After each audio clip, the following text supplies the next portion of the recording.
Mengejutkan, Roky Gerung bernapas lega. Tapi Ridwan Kamil malah terseret. Ngabalin malah ditendang dari istana. Roky Gerung bernapas lega. Bulldozer Sentul City menghilang. Pengamat politik Roky Gerung akhirnya bisa bernafas lega. Pasalnya, bulldozer yang siap meratakan rumahnya di Babakan Madang, Kabupaten Bogor, sudah menghilang.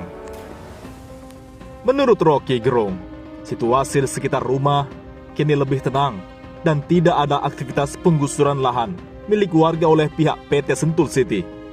Saya lihat bulldozernya berhenti, kata Roky Gerung.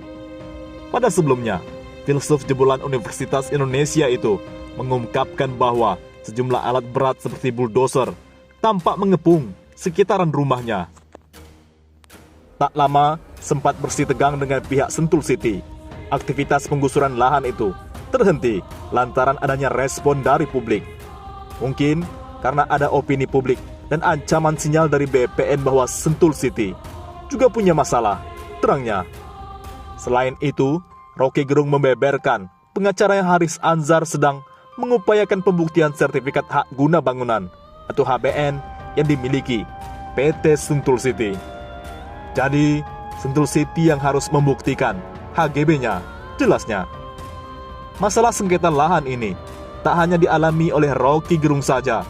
Ada 6 warga di desa Bojongkoneng yang diminta minggat oleh PT Sentul City.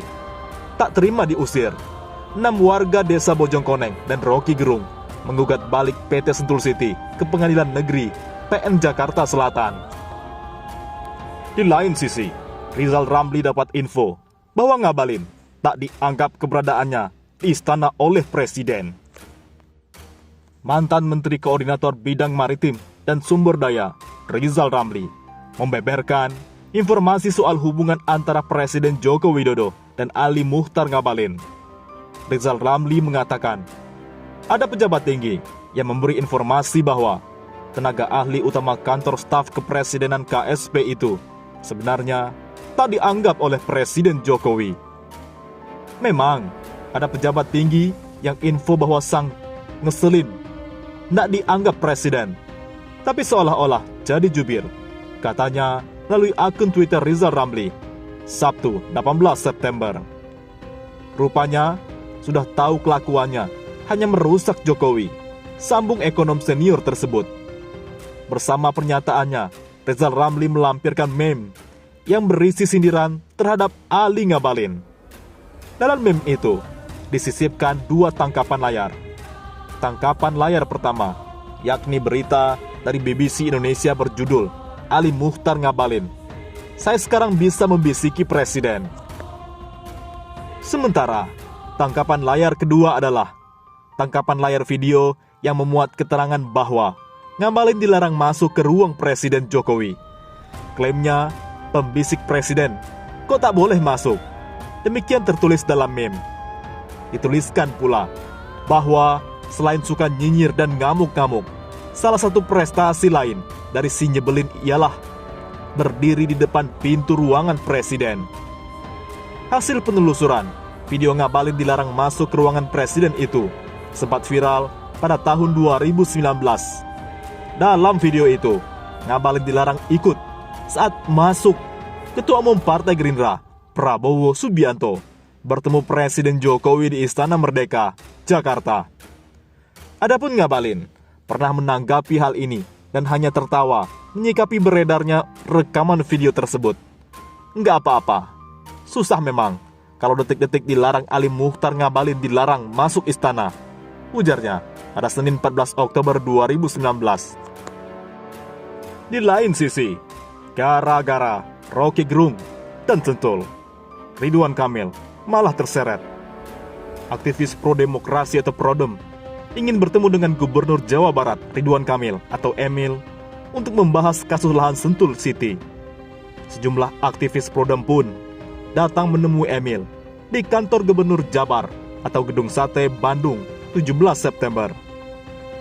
Ketua Prodem Iwan Sumule menjelaskan, mereka datang setelah berkirim surat untuk audiensi kepada Pemprov Jawa Barat untuk bertemu dengan Emil. Iwan menyebut mereka sudah mendapat kabar bahwa audiens bisa berlangsung di hari Jumat. Namun, saat menunggu audiensi, petugas kepolisian mendatangi kelompok aktivis tersebut. Tugas datang, terus mereka kemudian menanyakan, "Ada apa?" dengan suara agak keras, kata Iwan kepada cnnindonesia.com. Iwan lantas menjelaskan kepada Kapolsek dan para personel polisi mengenai tujuan datang ke gedung sate.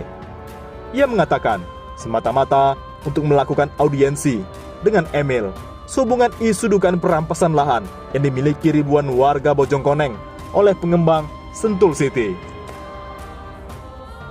Mendengar jawaban itu, kata Iwan, Kapolsek lantas membalasnya bahwa Iwan dan aktivis lainnya harus izin terlebih dahulu kepada Kapolsek dan kepolisian setempat sebelum menemui gubernur.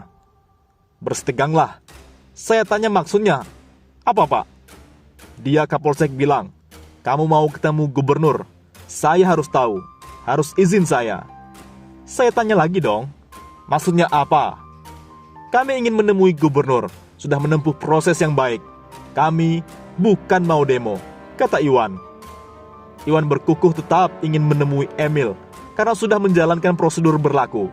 Ia menilai tak ada satu aturan yang mengatur bahwa harus memegang izin Kapolsek setempat untuk menemui gubernur. Masa kami mau menemui gubernur harus izin dia? Kacau ini. Makanya, teman-teman, tadi jadi ribut. Iwan menjelaskan, situasi cekcok itu tak berlangsung lama. Ia dan rekan-rekannya yang lain pada akhirnya gagal menemui Emil. Pihak Pemprov Jabar, kata dia, menyatakan bahwa Emil saat itu sedang tak berada di kantor dan mengikuti agenda lain. Pemprov tadi akan sampaikan ke gubernur. Apakah akan dijadwal ulang? Saya bilang tidak apa-apa. Makanya jawaban seperti ini kita butuhkan. Kang Emil selaku gubernur mau menemui kami atau tidak? Yang penting ada kejelasan, ujar dia. Lebih lanjut, Iwan menjelaskan bahwa tujuannya bertemu dengan Emil untuk menanyakan seputar pemberian surat izin peruntukan penggunaan tanah atau SIPPT oleh Gubernur Jabar kepada pihak PT Sentul City. Ia menilai penerbitan SIPPT kepada PT Sentul City bermasalah. Pasalnya, PT Sentul City telah melakukan tindakan represif dan intimidatif dengan merampas tanah rakyat secara sembarangan. Polemik sengketa lahan antara PT Sentul City dan warga desa Bojongkoneng, termasuk akademisi Rocky Gerung, sempat mendapat perhatian publik. Perkara itu berawal dari pihak PT Sentul City yang mengklaim sebagai pemilik sah atas lahan yang berada di desa Bojongkoneng. Netizen pun angkat bicara. Akan lebih elegan kalau misalnya dibilang Pak Gubernur belum bisa menemui karena baru ada acara yang lain. Besok kalau datang lagi, diberi alasan itu lagi jika gubernur tidak mau menemui. Bukannya malah pakai aparat kepolisian untuk mengusir. Apalagi mengada-ada harus ada izin dari Kapolsek segala. Pak Emil, kok makin aneh ya? Kata netizen lain, Junaidi Jun.